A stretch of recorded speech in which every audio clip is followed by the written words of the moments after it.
Hey everybody, welcome to episode 27 of What Not to Miss with Chris. My goal is to put out quick, relevant content that explains the why behind the what in order to positively impact the freight community. Now, back in November last year, we put out an episode of What Not to Miss titled Signs of Cooling, where we looked at a number of different indexes that were signaling a concern for a gradual softening within the freight market at some point in 2022. Few advisors, myself included, could have predicted the speed of easing at which we've seen take place over the last 30 days. Now let's take a quick look at what's transpired, and then let's jump into the why behind the what. So over the past 30 days, there's been a noteworthy decline here in tender volumes, over 12% to be exact. And as tenders have fallen over the past 30 days, so has the national average for spot rates, according to truckstop.com. Now, holidays aside, we have not seen a deterioration of this magnitude over a short period of time since the beginning of COVID. You know, what's interesting also is the speed at which the volume of decline over the past month has taken place. You know, out of 135 markets monitored by DAT and Sonar as well, 114 are posting falling volumes. Even some of the largest markets in the nation, like Atlanta, Harrisburg, Dallas, and Allentown, are experiencing double-digit volume decay over the past month. So now that we've gone over what's transpired, let's talk about why this is all happening.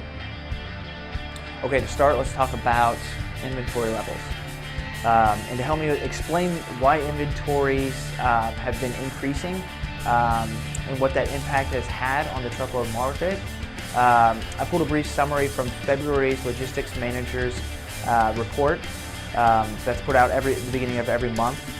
The report states that, like January, this month's growth is driven by rapid growth in inventory levels, which are up 9.1 points to 80.2, crossing the 80 threshold for the first time and shattering the previous record of 72.6. This is a complete 180 from the fall of 2021, when firms struggled to build up inventories. Now, it seems that a combination of over-ordering to avoid shortages, late arriving goods due to supply chain congestion, and a softening of consumer spending has created a logjam. Inventory levels are a full 21.4 points higher than they were in November. Now, the report goes on to talk about how the increase in inventory levels has also caused inventory costs to reach a new peak. Now, I think it's also important to remember that one of the primary reasons freight costs began to rise at the beginning of the pandemic was due to the speed at which consumers were demanding their goods to be delivered. Rail for some time had struggled to rebuild its workforce to meet demand, but transit times due to unprecedented congestion levels left truckload a much more viable option for shippers. Now, that being said, domestic intermodal volumes, as you can see here in blue, typically tracks closely with long-haul truckload volumes displayed here in orange. Now, domestic outbound loaded rail volumes have remained relatively flat over the past 30 days, while long-haul truckload volumes have decreased by 10%. I find this interesting. Its inventory concerns seem to be diminishing.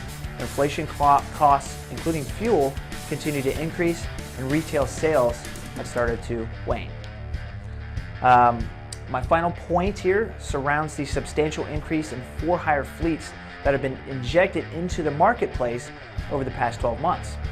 The amount of new fleets authorized for hire has nearly doubled since February last year, smashing every historical record on file. Now the vast majority of these new entrances being fleets with 1 to 6 trucks. Now that matters as these smaller fleets lack the fuel buying power of large carriers and have entered into a market during a period when new and used truck costs, labor, insurance, and maintenance expenses have all caused the producer price index for general freight trucking over the past year to increase 20%.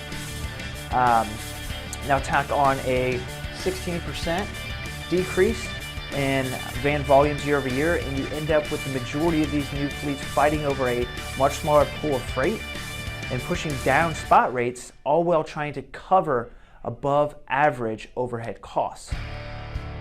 Well, that'll do it for episode 27. For more related content, make sure to look out for our weekly market update that we put out every Wednesday morning.